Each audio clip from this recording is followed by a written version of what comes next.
오늘 여러분과 함께 은혜 받기 원하는 본문의 말씀은 마태복음 13장 29절 30절 말씀을 가지고 추수의 영적 비밀이라는 말씀을 은혜 받는 시간을 갖기를 바랍니다.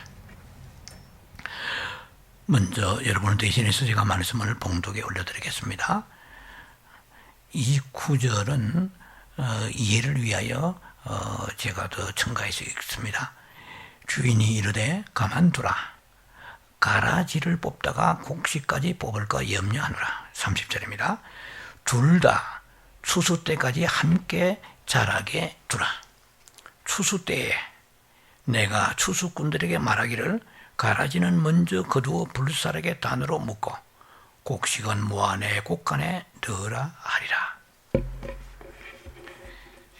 이 말씀은 두 가지의 그 주제의 말씀이 이 30절 안에 들어있습니다.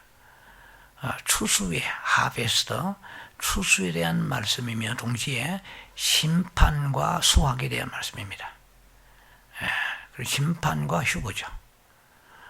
가라지는 심판하시고 그리고 알곡 혹은 곡식은 휴거로 하나님께서 끌어올려서 축복하시는 내용입니다.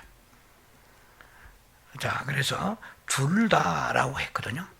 둘 다 추수 때까지, 그러니까 일종의 심판도 추수입니다. 왜냐하면 곡식이 들판에 재배되어 있을 때 곡식을 추수하잖아요. 그런데 거기에 쓸모없는 죽정이나 북뜨기 같은 것은 버리지 않습니까? 그러니까 다 추수 때 함께 일어나는 일이죠.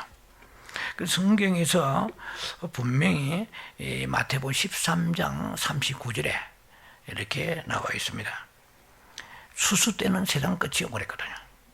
그러면 우리가 종말론적인 입장에 볼 때 과연 세상 끝은 언제인가 이 말이에요. 우리가 보통 그런 얘기를 많이 씁니다. 말세지 말인이 있었는데요. 세상 끝이는 그죠. 끝말자잖아요. 그럼 언제가 세상 끝이냐 이 말이에요. 7년 환란의 끝이 세상 끝입니다. 아시겠지만 7년 환란이라는 것 자체가 전 3년, 후 3년으로 나누어 있죠. 그것이 7일입니다. 우리 성경 다니엘서 9장 24절로 27절 사이에 보면 거기에 70일에 대한 말씀이 나옵니다.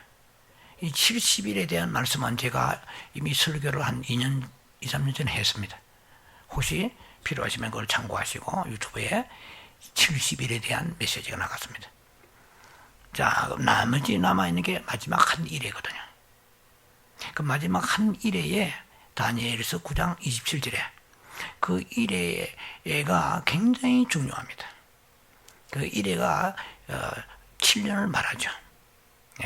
그러면 그 7년의 대환란이, 그러니까 환란이 끝날 때 70일에는 완성되는 거예요.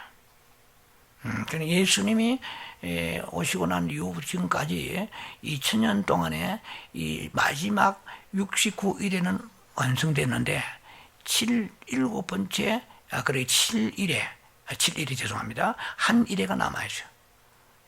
그것이 바로 7년이죠. 그러면 세상 끝입니다. 그 7년을 또 두 번을 나누죠. 그래서 3년 반, 3년 반입니다. 그래서 그러면 언제 우리가 예수님이 우리를 휴거시키시고 강림하시는가? 그것은 적 그리스도가 다니엘 9장 27절 말씀 보면 적 그리스도가 그 평화조약을 맺습니다. 그것이 바로 중동과 평화조약을 맺는데 그것이 7년 환란의 시작이죠. 그 중반쯤 가가지고 적 그리스도가 마음이 돌변하면서 제사와 그리고 예물을 금지하면서 유대인들 제3성전에서 피박이 일어나게 됩니다. 그러면 마각이 딱 드러날 때가 언제냐 하면은 후3년 반입니다. 그래서 많은 분들이 오해를 하고 있어요. 7년 대환란이라는 말, Great Tribulation이요. 7년 대환란이라는 말 자체가 그 용어가 틀린 것입니다. 성경적으로 볼 때 7년 환란이라고 해요. Great라는 말이 들어가면 안 됩니다. Great는 대환란을 말하거든요. 대환란은 후3년 반을 말합니다. 오늘 제가 잠깐 후반부에 말씀을 나눌 때 우리가 뭐 베리집이 언제 있느냐 마느냐 그건 성경을 보면 답이 금방 바로 명확하게 나와버립니다. 우리 함부로 무슨 질러서 이 속단하고 예단할 때가 아니에요. 성경어를 자꾸 들어가야 답이 나오고 그래야 속세무민하지 않고 흑세무민하지 않고 우리가 유동하지 않습니다.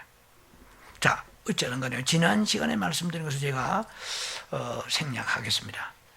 그 가라지의 심판에 대한 메시지가 지난 시간 나왔기 때문에 그런 생각하고 오늘 나가야 될 내용이 많습니다. 자, 일단은요 30절에 보면 단으로 묶는다는 말씀이 나와 있잖아요.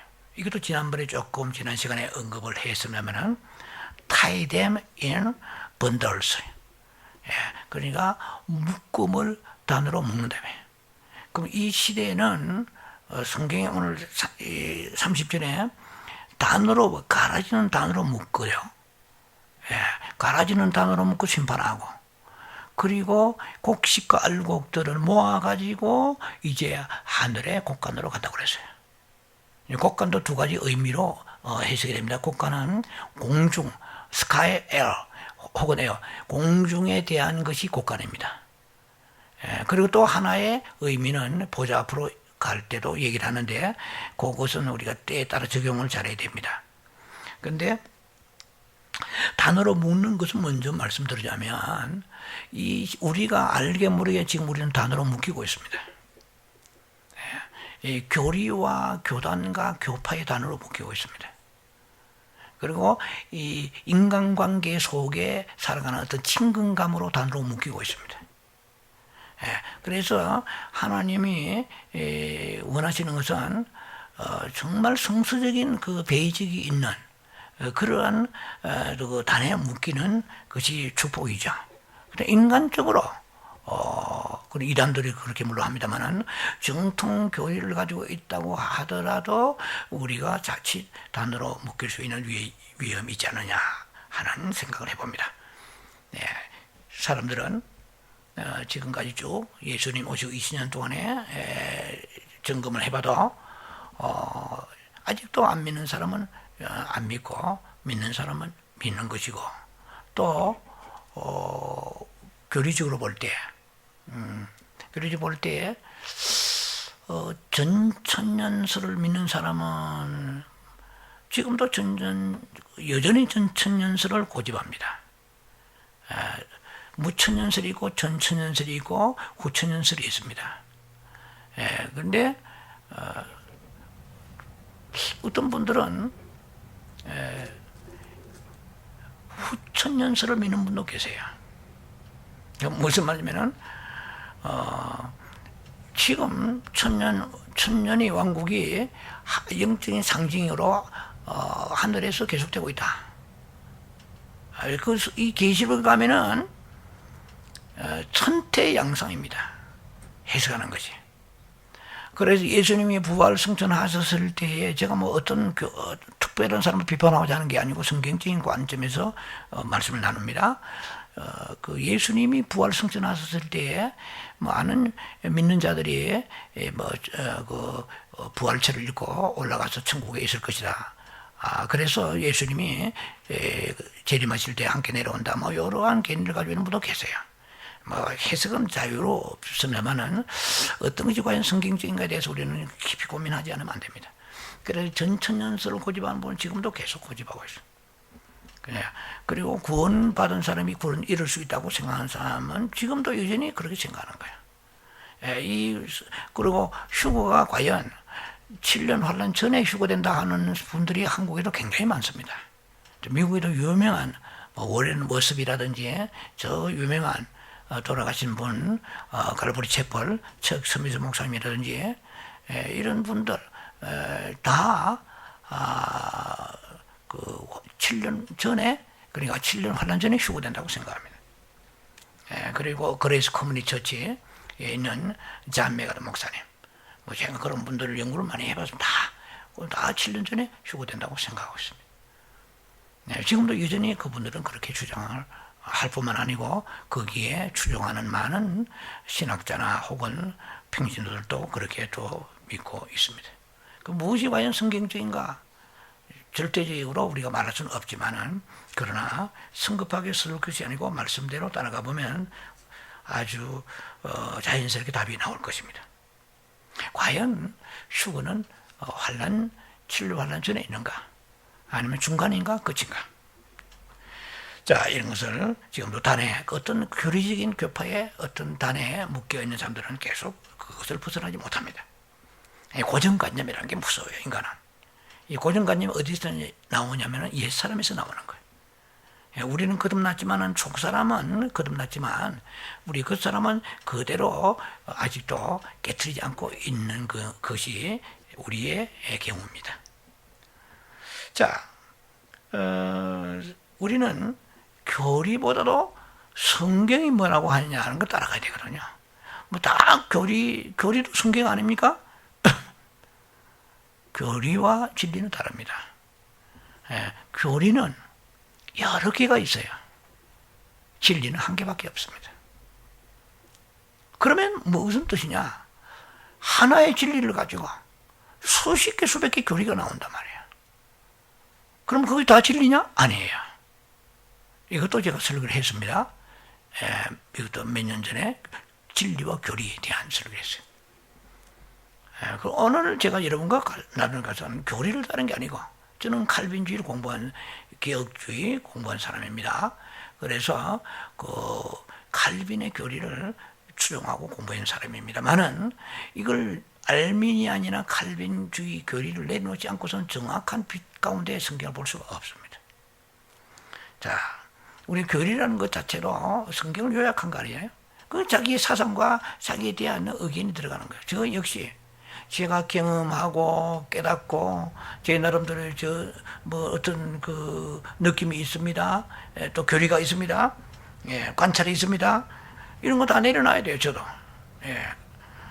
그러나 성경 앞에서 겸허히 내려놓지 않고서는 결국 우리가 덫에 갇히고 성경에 대한 정확한 그 일관성을 제시하지 못하게 되는 것이거든요. 자, 성경은 휴거를 추수라고 말합니다. 우리는 사람이지만 하나님이 보실 때 영적 의미에서 볼 때는 우리는 곡식들이에요. 복음의 씨앗을 뿌리고, 그리고 우리가 영적으로 성장한다, 이렇게 말하죠. 근데 하나님의 입장에 볼 때는 그 곡식이 자라는 거예요. 그래서 예수님이 씨를 뿌리시고 사복음서는 씨를 뿌리잖아요.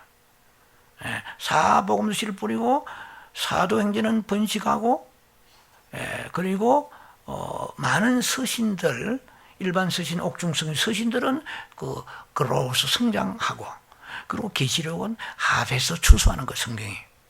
그리고 오늘 여기로 보면은 주님은 휴거라고 직접 말씀하지 않았어요. 마태복음 13장 30절에 추수라고 말하는 거예요. 근데 그 추수가 바로 휴거거든요. 그러면 이 추수라는 것이 바로 들판에 그 곡식이 있잖아요. 곡식이 여러분 아시다시피 똑같이 익지는 않는단 말이에요. 잘 들으셔야 됩니다.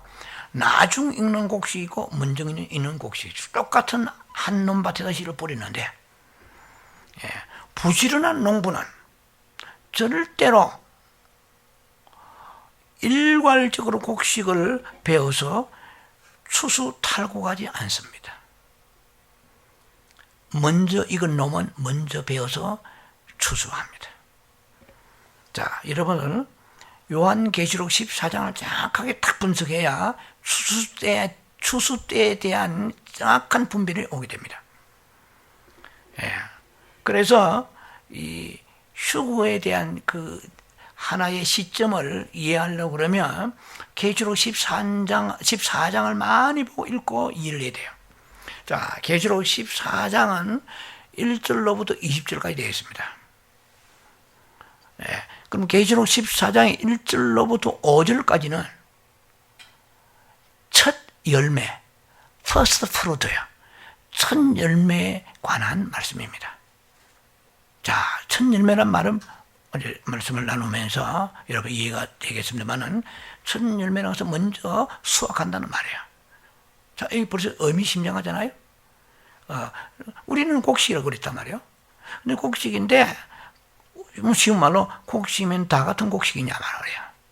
먼저 익은 곡식이 있고 나중 익은 곡식이 있다고 계시록 14장에 말씀합니다.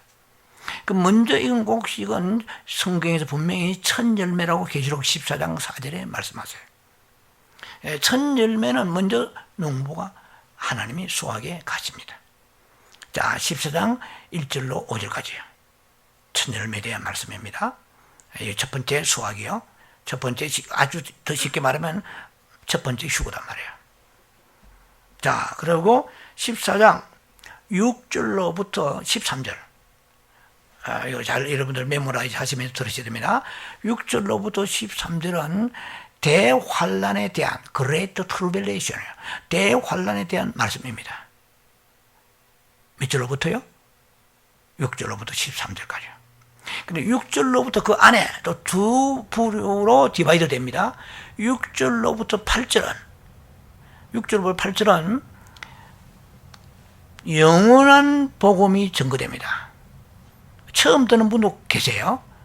예. 영원한 복음이 뭐냐는 거예요. 일반 복음이 아니에요. 은혜의 복음이 아니에요. 은혜의 복음은 사도행전 20장 24절에 예수를 구주로 증거하는 게 은혜의 복음입니다. 영원한 복음이란 말은 뭐냐면은 천사가 전하는 복음이에요. 천사가 뭘 전하느냐 하면은 예수를 전하는 게 아니고 이건 대환란 때 일어난 얘기입니다. 그리고 대환란 전에 복음은 그 은혜 복음 끝난다는 얘기입니다. 예. 그러면 대환란 때 전하는 복음은 천사의 영원한 복음이에요. 뭐라고 전하느냐 하면은 내용이 내용적선 하나님은 창조주 하나님이다. 예수가 구세주가 아니고 창조주 하나님이야. 여호와를 두려워하라 경외하라 뭐 성경에 나와 있어요. 이 천사가 전하는 복음이야. 근데 그 복음은 뭐라고 해요? 영원한 복음이라 이렇게 말합니다. 그러니까 우리가 전도를 해도 대환란 들어가기 전까지 끝나면 그 막이 내리면 전도가 되지 않는 거예요. 이제 그 성경을 보면. 그리고 14장 6절로 8절에 두 번째 사건이 일어납니다. 이것이 뭐냐면은 바벨론의 심판이 일어나요. 바벨론 하면 우리하고 상관없는 것 같지만은 종교적 바벨론이 있고 물질적 바벨론이 있습니다. 종교적 바벨론은 로마 카톨릭 말합니다. 심판이 있어요. 물질의 바벨론은 세상에 거대한 국가를 이루는 이 부요를 상징하는 나라들의 심판이 있습니다. 이것이 언제 일어나느냐? 대환란 때 일어난다는 거예요. 후 3년 반에. 그리고 6절, 8절, 9절로부터 13절 사이에 뭐가 있냐면은 그때에 비로소 별이 칩이 나옵니다.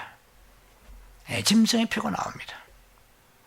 그러면 제가 설교한 내용을 들으시고 댓글 올리신 분들 중에 그런 분이 계세요. 뭐 QR 코드가 베리칩입니까? 저는 QR 코드를 잘 모르는데 QR 코드 뭐하는데 베리칩이라는 것은 언제 본격적으로 등장하냐면은 후 3년 반에 대환란 때 등장한다고 성경에 딱 나와 있어요. 그래서 그 짐승의 표, 이거 이마나 손에다 받지 않으면은 엄청난 핍박을 받을 뿐만 아니고 죽음을 초래할 수 있는 그런 때가 오게 되는 것입니다. 그게 13절까지입니다.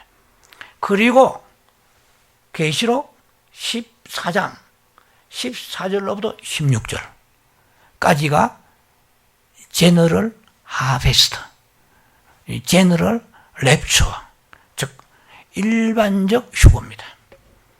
자, 그러면 특별한 휴거로서 첫 열매 휴거도 있고 제너럴 하베스트, 제너럴 일반적 랩처, 그러니까 추수가 있다는 거예요. 이게 우리의 교계나 우리의 의식을 습관하고 있어요. 휴거라고 그러면은 전부 다 단편적으로 일률적으로 생각하는 게 공중 휴거입니다. The rapture in the air, the rapture in the sky. 공중 휴거로 생각하고 있어요. 맞습니다. 성경에 데살로니가전서 4장에 나오는 거죠. 공중의 휴거입니다. 계시록 14장 4절로 14절로 16절 그 짧은 구절이지만 거기에 공중에 그리스도 예수께서 강림하셔서 구름 위에 강림하셔가지고 이한 낫을 가지고 계시는데 천사들이 곡식들이 익었으니까 낫을 휘둘러 거두소서 합니다. 그러니까 공중에 있는 이가 예수 그리스도십니다. 강림하신 거예요. 공중에 구름 위에 강림, 구름 속에 강림이 있고 구름 위에 계시는 또 강림이 있습니다. 이거 두 가지의 의미를 또 잘 알아야 돼요. 예수님이 구름 속에서 이렇게 인자가 낫을 휘두릅니다. 확 휘두르니까 곡식들이 배는 것으로 묘사되어 있습니다. 이 말은 뭐냐면 확 거두어서 하늘로 랩소, 캐치업, 끌어올린다는 얘기요. 이게 휴거입니다. 하나 파죠. 언제요? 대환란 건물예배. 오늘 여러분과 말씀 나누고 포인트는 겁니다. 이대로 우리가 이대로 믿어야 되는가? 이대로 이런 식으로 신앙생활을 해야 되는가? 경각심을 가지고 깨어 있기를 주님 원하십니다. 우리가 지식이 없으면 호세아 4장 6절에 망하는 거예요. 지식이 없으면 준비가 안 됩니다. 뭐 프로젝트를 가지고 뭐 아무리 한다고 해도 내가 아는 바가 있어야 될 거 아니에요? 그 성경을 정확히 해석하지 않으면 우리가 태만해져서 뭐 예를 들면 전 3년만 다 죄송합니다. 7년 환란절에 휴거돼 얼마나 좋아요. 저도 그렇게 바랍니다. 그러나 바람대로 되는 게 아니에요. 성경대로 우리는 준비해야 되거든요. 자, 그러니까 이해가 되시는지 모르겠는데요.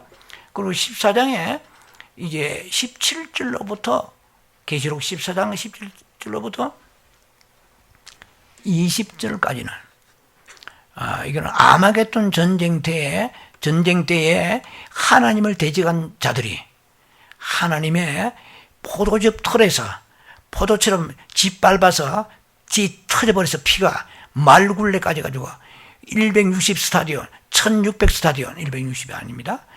자, 그건 좀 이따 설명드릴게요. 이 계시록 제가 14장이 중요한 걸 여러분 말씀드립니다. 특히 우리가 빼뜨리지 말아야 될 것이 첫 열매와 퍼스트 프루트, 첫 열매 휴거와 그리고 제너럴 하베스트, 일반적 추수, 제너럴 랩처, 일반적 같은 말이죠. 그 휴거의 두 가지를 가지고 정확하게 성경을 봐야 됩니다. 이건 제 생각이 아니고 제 교리도 아니에요. 이 하나님 진리의 말씀 그대로 제가 풀어나오는 겁니다. 그러면 대체로 여러분의 머릿속에 자리 잡고 있는 건 뭡니까? 휴가면 the rapture and the air, sky, 하늘 공중 휴가 맞습니다. 그런데 그거는 한 부분적인 것이라는 것이죠. 우리 이해도가 그렇게 지금 굳어 있습니다. 참 호두껍질처럼 굳어 있는 걸 깨기가 쉽지 않아요. 그러나 목사가 설교하는 게 중요한 게 아니고 말씀의 배경에서 우리에게 주신 말씀은 무조건 무릎 꿇고 아멘하고 받아들여야 됩니다. 그러시면 내한테 영적 손해입니다. 손해는 내가 보는 거거든요. 교리는 우리가 저울질할 수 있습니다. 내가 원하는 대로 입맛대로 취향대로 교파 교리 다 다르잖아요. 진리는 한 가지밖에 없거든요. 진리는 말씀이잖아요. 말씀은 예수님이 자신이잖아요. 자, 중요한 거는 마태복음 24장 36절에 보면은 그 시기와 때는 아무도 모른다고 그랬어요. 아들도 모르고 천사도 모르고 하늘의 아버지만 아신다고 그랬어요. 그 말 맞습니다. 그런데 이 땅에는 우리 입장에서 볼 때는 그 휴거에 대한 어떤 시점이 두 가지로 이렇게 명확하게 나누어진다는 거예요. 자, 그래서 좀 쉽게 좀 접근을 해드리면 첫 열매 휴거는 대환란 전이에요, 중간이 후예요? 대환란 전이에요. 그러면 대환란의 대환란이 얼마나 무서운가는 마태복음의 24장의 14절 15절 이하에 쭉 보면은 유사일에, 그래, 창세 이래 이후에 이렇게 무서운 핍박이 없은 거예요. 그리고 계시록에 8장 9장을 보면 나와 있습니다. 예, 계시록 8장은 대환란 들어가는 직전에 이 일곱째 인을, 이 흔은요 많은 시간을 공을 들여야 됩니다. 이해되려고 그러면 그냥 대강 들어가지고 들으면 잊어버립니다. 성경을 보고 또 보고 각인시키고 또 보아야 돼요. 왜냐면 이거는 우리의 일이거든요. 굉장히 직접적으로 우리가 이렇게 언제나 평화롭게 사는 게 아니에요. 지금 코로나 바이러스는 이거는 뭐 장난입니다. 대환란이 와서 장난 중에 장난이에요. 그 성경이 경고되어 있거든요. 그래서 우리가 우습게 생각하면 큰 코 다치는 거는 우리 자신만 다치는 거예요. 코뼈다 내려앉아서 뭐 코도 없어져 버려. 코만 살아있으면 그게 아니에요. 우리의 이 대환란이라는 것이 얼마나 무서운가는 마태복음 24장 14절 15절 이하에 쭉 나와 있습니다. 그런데 그것을 다시 정확하게 디테일하게 계시록에 8장 9장에 그것을 증거해 놓았습니다. 구체적으로.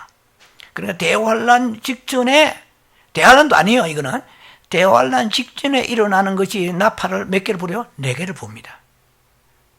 나팔을 1, 2, 3, 4 4개의 나팔을 불어요. 나팔은 지금 몇 개요? 이는 몇 개요? 이는 7개요. 나팔은 몇 개요? 7개요. 자, 대접은 몇 개요? 7개요. 7777로 나갑니다. 자, 7째 나팔을 불 때에 그때 나팔을, 죄송합니다. 7째 인을 뗄 때에 첫째 나팔이 분단 말이에요. 아이고, 죄송합니다. 7째 인을 떼면, 맞습니다. 7째 인을 떼면 첫째 나팔 부는데, 나팔을 하나, 둘, 셋, 넷, 4개 불고, 5번째 불 때에 계시록 9장에 그때부터 대환란이 들어가는 거예요. 이해가 되시죠? 5째 나팔을 불 때 대환란이 들어가는 거예요. 그때의 공중에서 뭐 이상한 것이 하나 별이 떨어져가지고 무적행 일설여다 성경은 뭐 다 나와 있습니다. 네. 그래가지고 뭐 거기 땅을 밑에다가 뭘 황충이 올라오는데 이 정갈이 있어요. 이게 막 그냥 사자, 머리는 여자같이 막 긴 머리가 돼 있고, 뭐 이빨은 사자 같고 이게 이상한 동물이 나와요. 황충이 나와요. 사람을 딱 물어버렸다면 정갈이 물으면 5개월 동안에 막 아파서 죽고 싶어 죽지 못하고 나와요. 이게 대환란 딱 들어가면 시작합니다. 예. 그리고 대환란 전에 먼저 하늘과 땅과 바다, 물 이런 것이 징계와 저주가 막 나타나 버려요. 모든 수목이 막 3분의 불타고 뭐 성경에 다 나오죠. 계시록 8장 보시면. 그러면 계시록 8장이 이게 대환란인지 환란 전인지 이것도 지금 똥오줌을 분별 못한 분이 대부분입니다. 솔직히. 대강 그냥 성경을 대강 읽어서는 절대 정확하게 머리에 각인되지 않습니다. 이게 장차 우리에게 다가올 일이에요. 누구에게? 먼저 결론부터 말씀드리자면 첫 열매 휴거되지 않은 사람들이 엄청난 불의 시련을 당하게 성경되어 있어요. 예, 그러니까 우리가 이걸 알면은 준비할 거 아닙니까? 모르면 대강 넘어가면은 그럼 뭐 시련 와봐라 불로 당하라. 소목 3분의 1 불타면 우리 집 불 안 타겠지? 그게 됩니까? 예, 인간은요 밀입니다. 밀은 연약합니다. 아무 매갈이 없는 거야. 하나님이 인간을 가지고 너희는 소나무도 하지도 않으세요. 뭐 가시가 있는 뭐 질레나 장미 이런 것도 아름다운 이것도 아니에요. 성경 밀이라고 했어요. 밀은 휘청 아무 매갈 없어요. 그것도 1년생 식물이에요. 그 우리를 밀이라고 했거든요. 밀인 너희가 추수 때에 어떤 기회를 놓쳐버리고 그 다음에 대환란 넘어가서 엄청난 폭풍과 고통이 오게 되는데 그걸 어떻게 감당하느냐. 수목이 3분의 불타, 바다에 고기가 3분의 배에 다 불타버리고 그 다음에 산이 바다로 막 불타면서 아니 산에 그 엄청난 거대한 산들이 불덩어리 돼가지고 바다로 떨어져 버리고 그 다음에 뭐 물이 쑥물이 돼버리고 물도 먹지 못하고 밤이 막 깜깜해지고 해도 깜깜해. 이게 언제냐? 대환란 바로 직전에 일어나는 내게 나팔이 불 때 일어나는 현상입니다.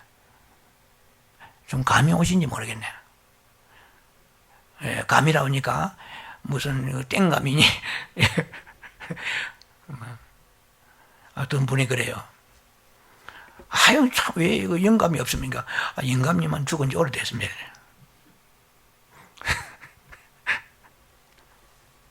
자, 우리 감성이 회복되어서 건강을 가지고 들으셔야 됩니다. 자, 천일의 휴거는 대환란 전에 발생합니다. 그리고 일반적 추수는 대환란 끝무렵입니다. 쉽게 말하면 폭포가 삶아버린 거예요. 대환란. 대환란이라고 환란 자체가 우리에게는 말로 다 할 수 없는, 지금까지 한 번도 가보지 않은, 지금 이거는 여행 연습에 불과합니다. 얼마나 힘들어요. 이 정도만 해도.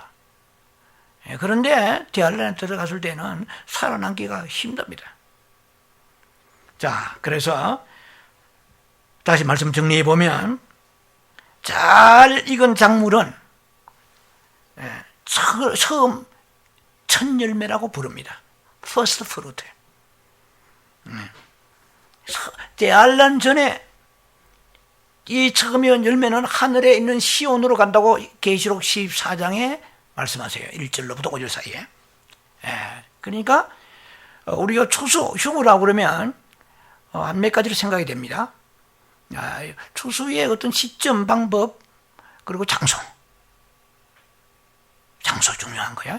장소 면목이가 공중. 그 장소 있죠. 플레이스 장소. 또 하나는 시온 보좌.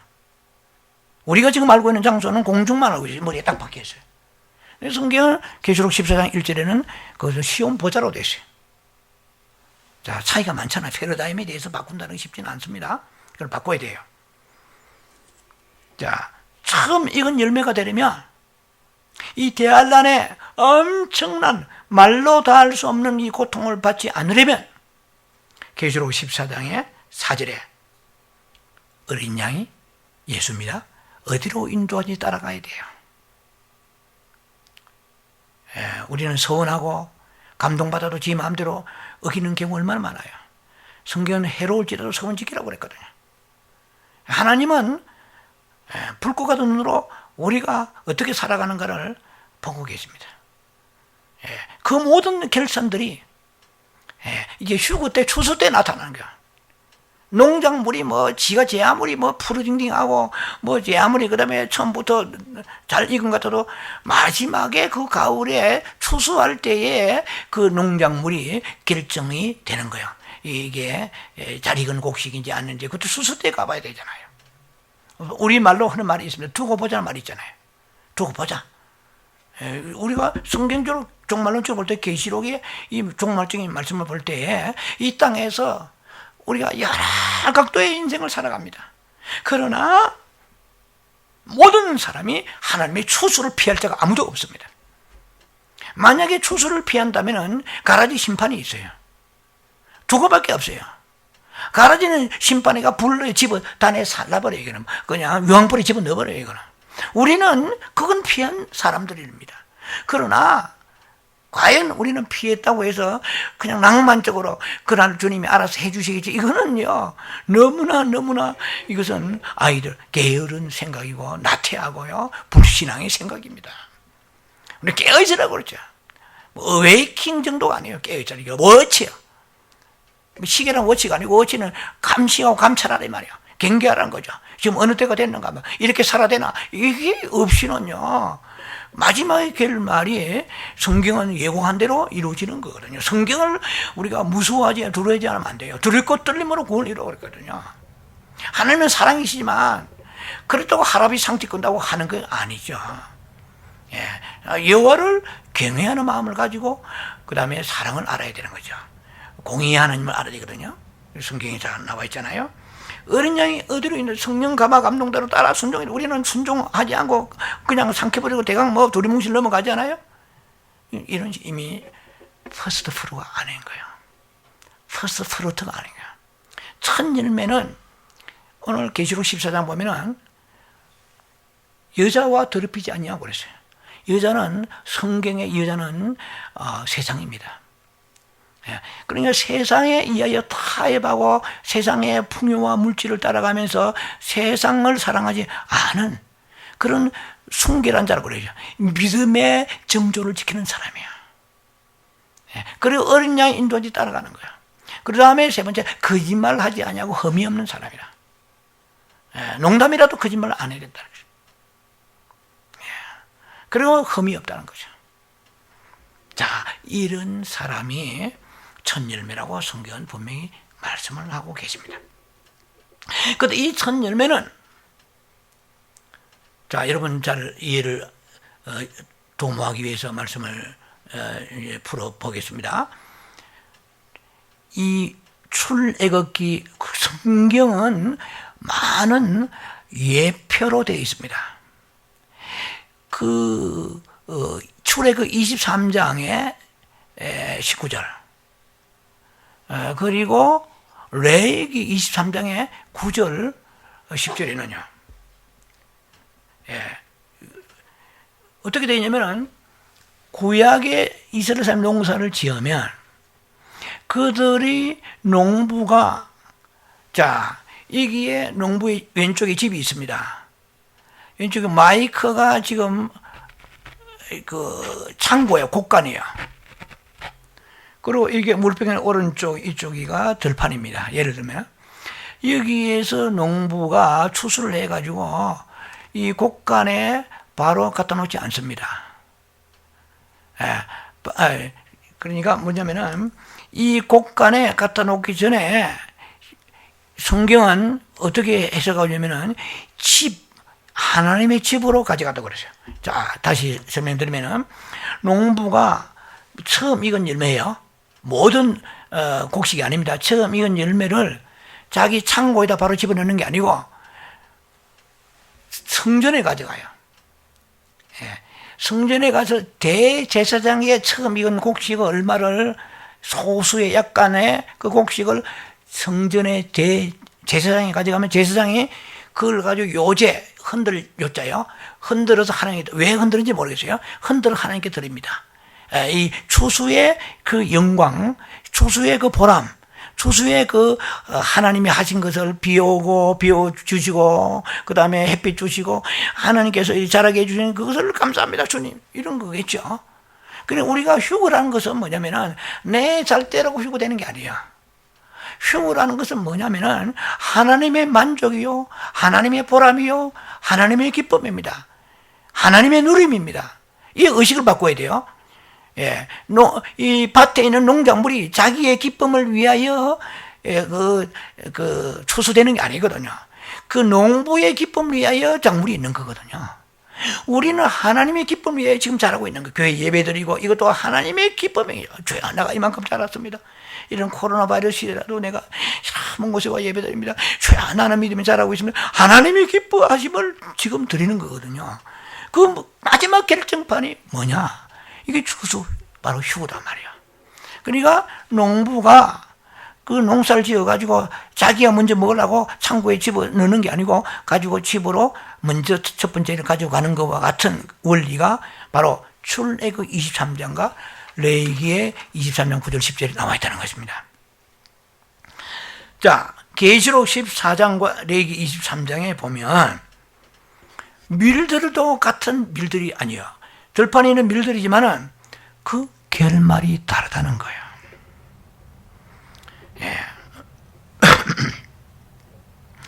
서로 다른 때에 수확된다는 거예요. 자, 그래서 대부분의 사람들이 생각할 때 7년 환란 전에 휴거된다고 그러면 얼마나 좋겠어요. 함께 몽땅. 만약에 그렇다면 만약에 또 대환란 전에도 다 함께 몽땅 올라가면 얼마나 좋겠어요. 그러면 그런 말씀도 연구하는 것들은 어느 면에 볼 때는 자기의 위로에 불과하지 않아 생각이 듭니다. 만일 그렇다면, 그 말이 진리라면 주님이 이렇게 말씀하실 거예요. 성경에 너희가 다 한밭에 미림으로 복이 있도다. 굳이 깨어있을 필요가 있겠냐. 몽땅 다 데려갈 텐데. 뭐 너희들에게 거기서 인내하라고 말할 필요 있겠냐 말이야. 예? 그리고 뭘 준비하라고 그래요. 그날과 그 신이 알지 못하니까 노아의 때와 같다고 말씀하시면서 준비하라고 말씀하셨잖아요. 예. 그래서 만일 휴거의 조건이 뭐냐면은 성숙입니다. 보리의 밀과 보리라든지 이 작물이 성숙돼야 휴거거든요. 휴거 의미는 우리가 그냥 올라갔다만 생각하면 되는 게 아니고 성숙돼야 일찍 익을 것이냐 나중에 익을 것이냐 이게 중요한 거예요. 죄송합니다. 자, 밀과 포도는 그 수확할 때에 물의 양의 조절량이 다릅니다. 포도는 수확할 때쯤 되면은 물이 풍부히 됩니다. 밀은 수확할 때 되면은 햇빛이 많이 필요해요. 그리고 줄기와 뿌리는 말라버립니다. 예. 그 줄기와 뿌리, 영적인 하나의 상징이죠. 줄기와 뿌리가 마른다는 것은 이 세상에 대해서 땅은 세상이거든요. 이 세상의 육신의 것에 대해서 내가 애착을 가지 않는다는 거거든요. 우리는 이렇게 생각합니다. 마음껏 즐기고 살다가 그날 되면 우리가 세상을 버리지 그 마음대로 되는 게 아니에요. 우리가 세상을 사랑하면 안 된다고 야고보 4장 4절에 말씀하셨잖아요. 예. 하나님이 제가 10년간 영성 시작할 때 제게 주신 메시지가 요한일서 5장 12절로 15절을 말씀해요. 이 세상이나 사랑하지 말라. 예. 이 세상에 아무도 누구든지 이 세상을 사랑하면 하나님의 사랑이 그 속에 거하지 아니하느니라. 자, 이 세상에는 겉떠내죠. 세상은 시스템입니다. 문화입니다. 세상에는 더 많은 물질을 걷다. 이 세상에는 흐름들이 있습니다. 누가 이도 사랑하지 말라. 하나님의 사랑이 그 속에 있지 아니하느니라. 만일 누구도 이 세상을 사랑한다면 그것은 육신의 정욕, 네가 아무리 보기 좋아도 그건 육신의 정욕, 안목의 정욕, 이생의 자랑이니 이랬거든요. 이것은 하나님으로부터 온 것이 아니고 세상으로부터 온 것이니라. 예. 이 세상도 정욕도 스케마 파라게 헬라어로 말하면 스케마 파라 다 지나가되 이 말 소멸하되 이 말이에요. 예. 그러나 하나님의 뜻대로 행하는 자는 영원히 거하리라. 야고보 4장 4절에 우리 그렇게 사랑하는 이 세상을 주님 말씀하십니다. 이 가늠한 여자들아, 세상과 벗된 것이 하나님과 원수된 것을 알지 못하느냐 이랬어요. 우리는 하나님이 주신 것이라 해가지고 다 내 마음대로 만포장 즐기라고 한 게 아닙니다. 주님은 불꽃 눈으로 보십니다. 네가 긍휼을 베푸느냐 말이야. 그래서 우리 감동을 주시는 거야. 가난한 사람 눈에 뜨게 하고 생각이 떠오르게 하고 가슴이 울렁거리게 하고.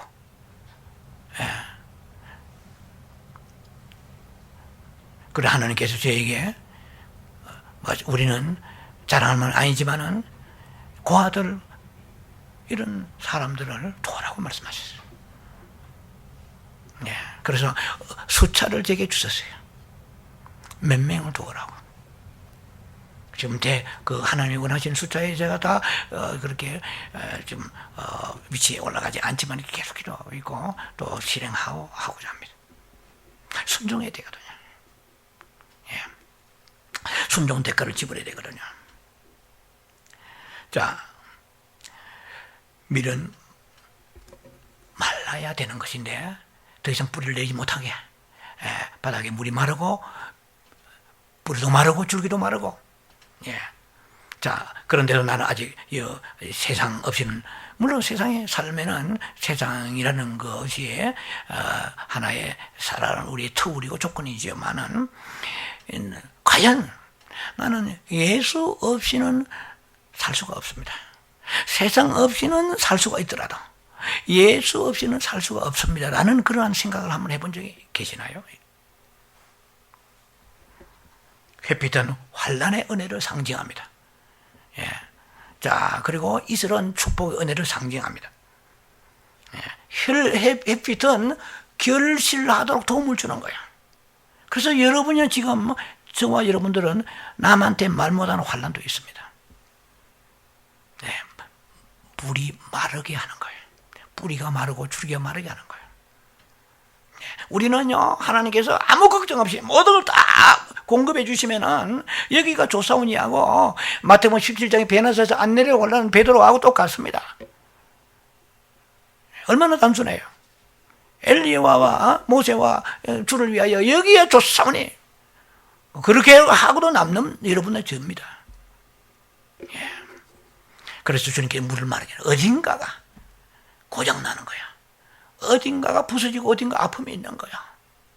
아내도 남편도 모르는, 부모도 모르는 자녀, 자녀도 모르는 부모, 성도도 모르는 목회자, 목회자끼리도 모르는 뭔가가 하나님께서는 우리에게 마르게 하고 있는 거야. 그래서 뿌리를 내릴래 세상에. 많은 거 하나님이 많은 걸 주셨단 말이야. 모든 거 주시면 주시도록 내려놓아야 되거든요. 애완용을 키우는데 얼마나 귀여워. 요즘에 고독한 세대라 그런지 몰라도 애완용 가족보다 더 애기잖아요. 그 죽었을 때 그 슬픔을 어떻게 감당하려고 생각 없이 그렇게 우리는 애완용에 애착을 가지잖아요. 사랑할수록 내려놓아야 돼요. 물질이 왔다. 건강이 왔다. 어떻게 쓸까요? 고민을 해야 돼요. 돈이 있다고 들렁만 하면 안 되고 고민을 많이 해야 돼요. 아버지에 물어봐야 돼요. 이 돈의 주인은 하나님이잖아요. 들렁들렁 다 되는 게 아니에요. 건강 어떻게 쓸까요? 많이 성경을 많이 하는 신학자 어떻게 가르치고 어떻게 내가 이 속에 적용되어 살아가야 됩니까? 다윗은 물어봤고 사울은 지 맘대로 했어요. 사울은 망해버렸어요. 왜 물어보기 어렵습니까? 그러니까 음성을 못 듣죠. 제가 알기로는요, 하나님은 인격과 사랑의 하나님이세요. 물어보면 음성 주세요. 음성이 그렇게 멀리 있는 게 아니에요. 저는 수시로 듣습니다. 예. 그 아버지인데 아저씨예요 하나님이. 제가 다른 뜻은 아닙니다. 그렇게 인트머시 친밀하게 한번 우리는 지내야 돼요. 안 되면 회개하고. 예. 자, 그래서 이 밀이라는 것은 다년생 식물이 아니에요.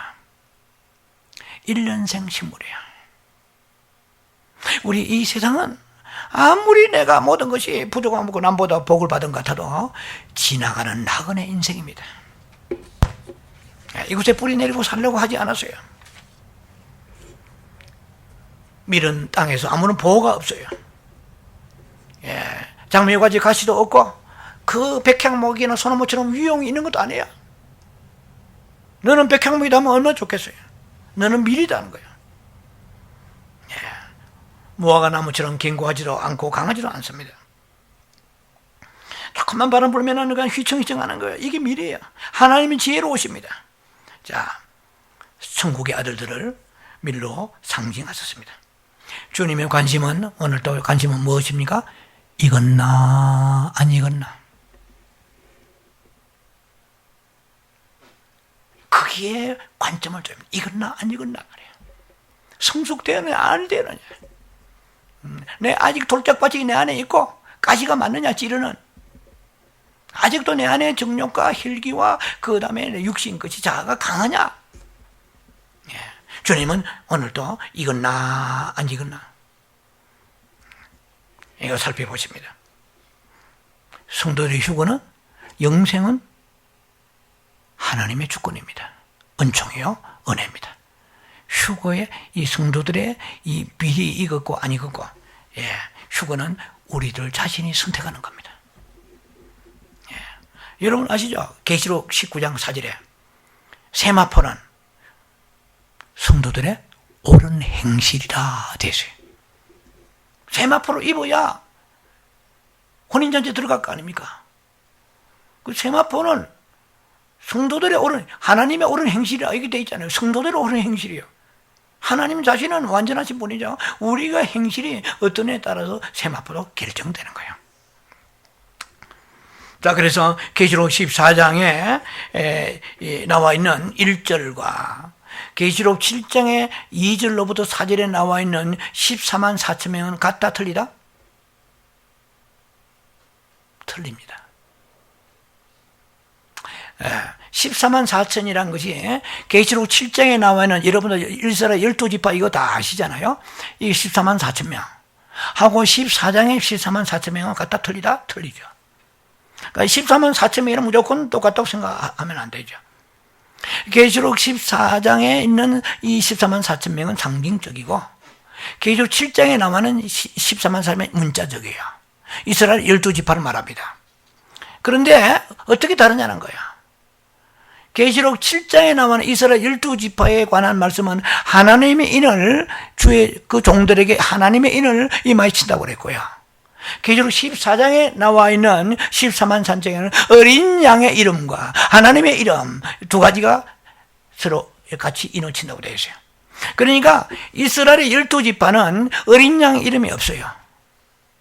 그러니까 이해가 되시나요? 그러니까 성도들의 휴거, 이스라엘 12지파가 아니고 이스라엘 12지파를 휴거를 얘기하는 게 아니에요. 7장. 예, 그 7장 그 사람들은 환란을 남아서 전도자가 되는 것입니다. 자, 그래서 14만 4천 명은 상징적으로 성도들의 천열매 휴거를 얘기하는데, 거기에 반드시 뭐예요? 이마에 어린 양의 그 인이 이름이 있다고 그래요. 예.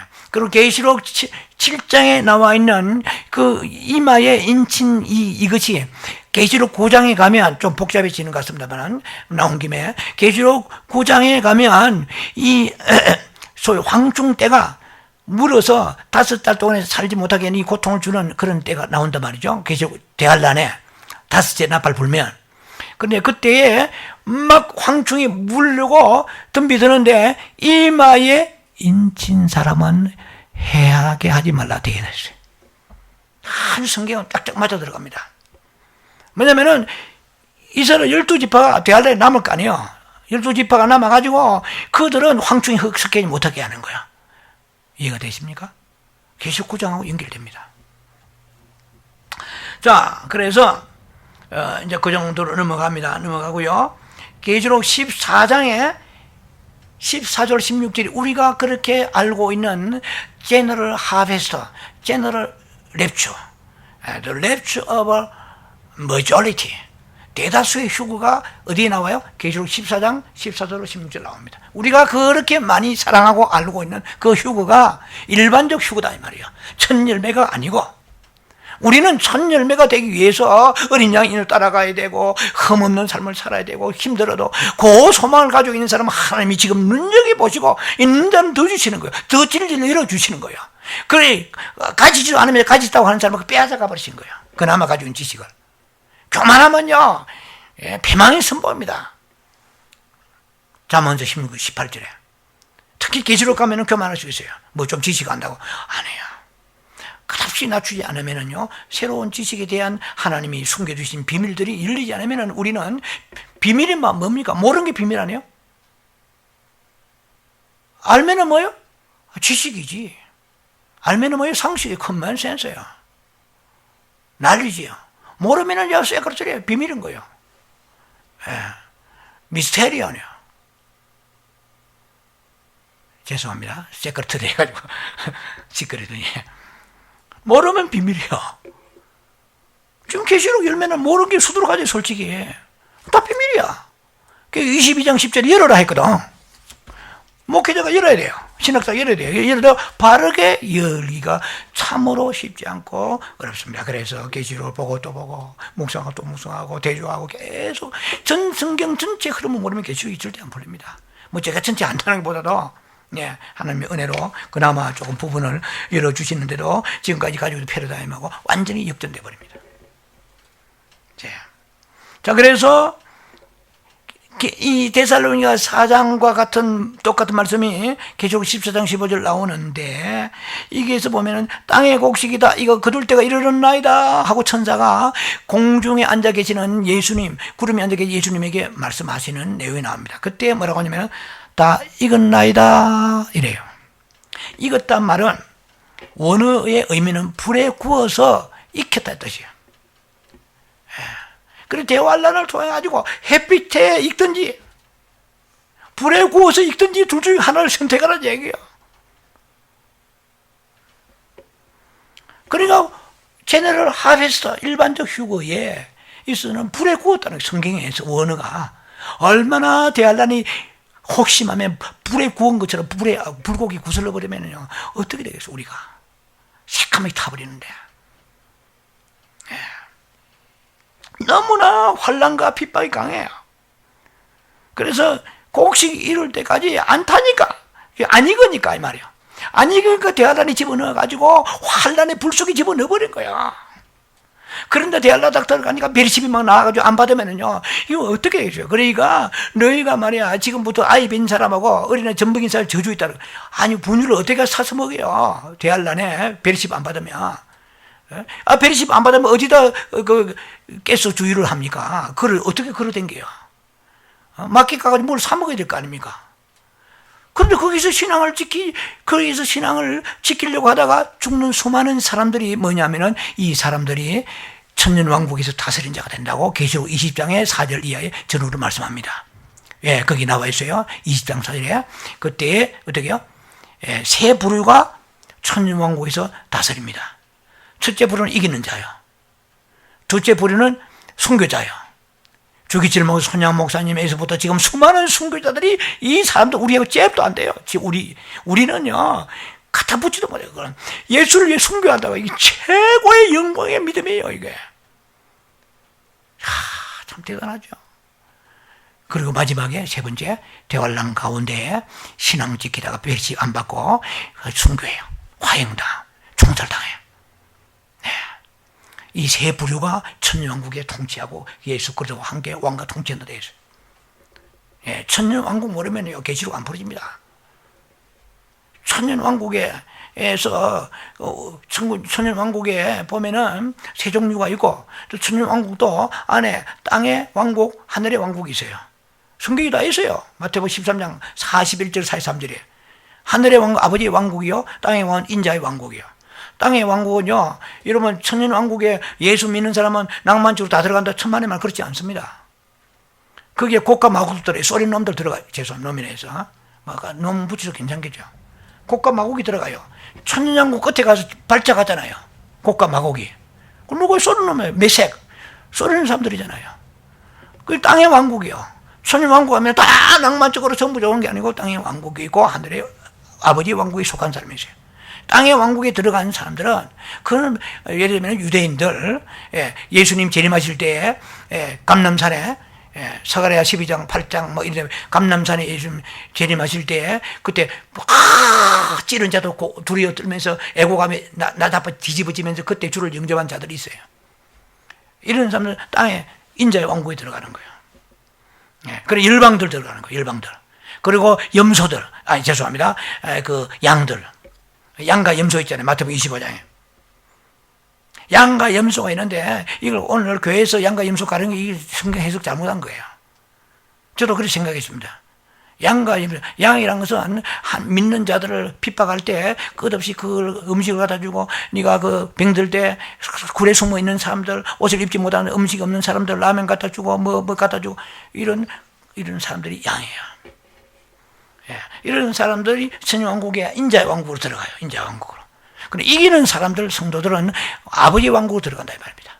아버지 왕국이라고 같은 왕국이냐? 아버지 왕국에도 다스린 자가 있어요. 거기에서 이를 갈며 쫓겨난 자, 혼인잔치 쫓겨난 자, 이 사람은 아버지 왕국에 있다 할지라도 그 사람들은 징계와 연단만다는 말씀이에요. 그 징계와 연단과 다루심이 불의 고통이 얼마나 계속될지 저는 성경 침묵이기 때문에 저도 그건 알 수가 없습니다. 1000년 동안이 계속될지 500년 계속될지 300년 될지 몰라요. 우리는 그래서 제가 말씀드렸잖아요. 정상적 신자, normal Christian, normal believer 돼야 돼요. 예. 그러니까 비정상적 신자가 되어서는 천년왕국에 들어간다 해도 위에서 아버지의 왕국이라고 해서 무조건 누리는 게 아니고 거기서 징계 연단만 다니까요. 다루심 받는 거예요. 그래서 고린도전서 3장 15절에 너희가 구원받더라도 불에서 나온 것 같이. 불은 뜨거운데 구원받았으면 다 되는데 천당간 아니에요. 이 분명히 그날에 성경이 뒷받침해 줄 말씀입니다. 자, 우리는 이 세상을 사랑하지 말아야 됩니다. 그러면 자꾸 하나님께서는 우리를 넘겨서 대환란의 집을 넘겨시면 불로, 대환란의 뜨거운 불로 그때 익어버려. 모든 물과 성령을 거듭난 사람은 반드시 하나님이 버리지 아니하십니다. 칼빈이 말하는 성도의 개념같이 칵 붙잡고 그냥 십자가 피로 구원받은 사람들인데 우리가 먼저 아니것도 해가지고 불쏘시개 집을 안 그래요. 그건 잘못된 복음이에요. 하나님을 끝까지 지켜가지고 불새 집어넣어가지고 구워가지고서라도 그 다음에 마태복음 계시록 14장에 일반적 휴거 때도 데리고 가시려고 하나님 하시는 거예요. 자, 그래서 불에 오늘 좀 쉽게 말해서 불에 색감이 타가지고 불고기처럼 불에 태워짐으로 인하여 그렇게 해서 그때 항복을 받아내십니다. 주님께서.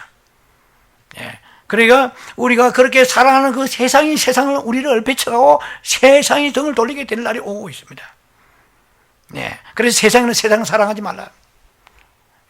이 세상을 사랑하는 자가 하나님과 원수된다고 말했어요. 그 정도로 하나님은 세상에 살면서 언제나 나그네의 심령을 가지고 본향을, 더 나은 본향을 바라보는 마음을 가져야 돼요. 사랑할수록 내려놓아야 됩니다. 자, 마지막 챕터 이제 마저 들어갑니다. 열처녀의 비유 아시죠? 이걸 제가 3년 전에 설교를 써놓고 지금도 기도하고 있습니다. 열처녀의 비유에 대한 설교를 말해요. 열처녀의 비유, 이것도 해석을 지금 잘못 하시는 분들이 많다고 저는 생각합니다. 5처녀는 지옥 갔다가 지옥을 그리 쉽게 보내지 않으세요. 이 열처녀 비유에서 5처녀가 먼저 익었느냐 늦게 익었느냐 이게 달려있는 거야. 왜? 미리기 때문에. 이 5처녀는 먼저 익은 거야. 설기로운 5처녀는, 미련한 5처녀는 나중에 익은 거야. 그러니까 예수님이 문을 닫았다, 거기 천국 문을 닫았다 안 해요. 혼인잔치에 문을 닫아 쫓겨났지만 천국에서, 아니 휴거대 쫓겨나 지옥 가요? 그런 성경의 논리가 어딨나요? 이 혼인잔치에 이 열처녀 비유는 이거는 천상의 얘기입니다. 지상에 갖다 끌어놓으니까 해석을 그렇게 해버리지. 늦게 익으냐 일찍 익느냐 이 문제란 말이에요. 우리는 익기는 익어요. 여러분이나 저나 다 익기는 익어요. 예수 피로 거듭난 사람, 생명 받은 사람 있긴 익어요. 그런데 불에서 타서 환란을 그치면 익느냐, 아니면은 환란 전에 지금 연단이 오잖아요. 지금 또 온다 이 말이에요. 예수님 오시기 전에 지금도 오는데 익어요. 그 통해서 더 겸손하고 회개하고 주여 바라보면서 참 익어가야 돼요. 자, 오늘 시간 관계 때문에 제가 계시록 14장 17절 20절에 이 소위 그 포도즙 틀에서 포도송이 주님이 뒤 밟으시면서 뒤 터져가지고 1600 스타디움까지 말굴레까지 피가 흘러가는 그거 생략하겠습니다. 그것은 아마겟돈 전쟁 때 예수를 대적했던, 하나님을 대적했던 사람들의 비참한 최후를 말합니다. 얼마나 피가 많이 흐르는지 1600 스타디움이 흘러버려. 이걸 계산하면 300km입니다. 서울 부산 거리가 456km. 어떤 사람은 388km 한 사람이 있어요. 하여튼 서울 부산 거리 가까운 우리의 요발인자 성전에서 우리의 영성기록원까지가 60마일입니다. 그런데 3배 180마일 이상으로 피가, 말 높이가 얼마예요? 콧뚜레가 이부터 2m 가까이, 키 크잖아요. 그 정도의 높이의 피가 계속해서 180마일 이상으로 흘러가다 엄청난 심판이 있다고. 그래, 일반적 소수가 끝나고 난 뒤에 이게 바로 일어나요. 자, 그거는 우리가 직접 안 되니까, 적용 안 되니까 생략 넘어갑니다.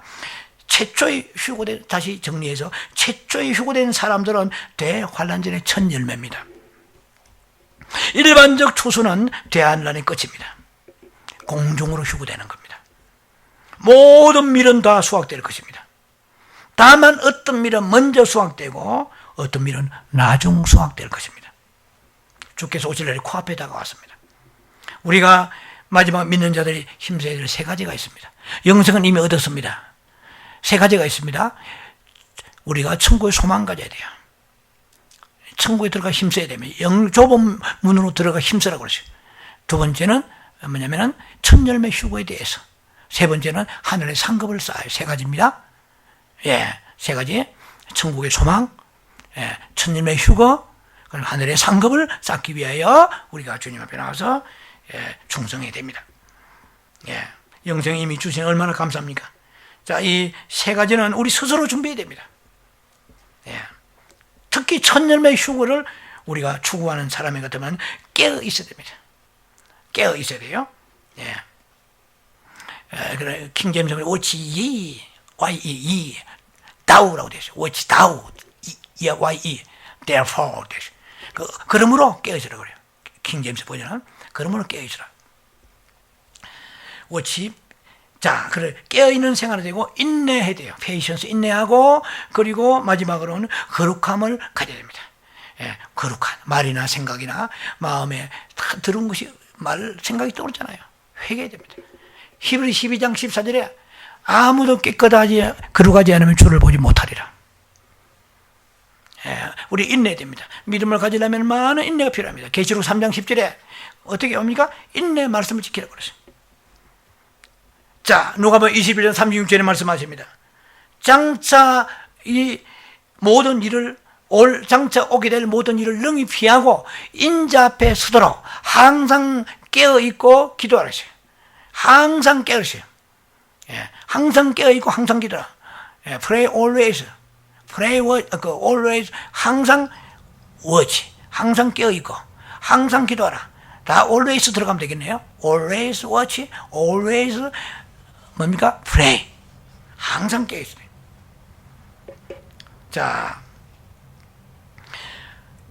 5분만 기도하고 5분만 깨있으면 안 돼요. 항상 깨있어 그러죠. usually 항상 깨있어야 돼요. 자, 그래서 첫 번째 휴거에 우리가 동참, 첫 열매가 되기 위해서 나는 자격이 충분한 것 같습니다. 가치가 있다고 여겨질 수 있도록 우리는 기도해야 됩니다. 우리 모두가 대환란을 겪지 않냐고 14장 1절보다 5절 나와 있는 첫 열매 휴거되는 축복을 누리기를 주의 이름으로 축원합니다. 기도합니다. 자비하신 아버지 은혜를 감사합니다.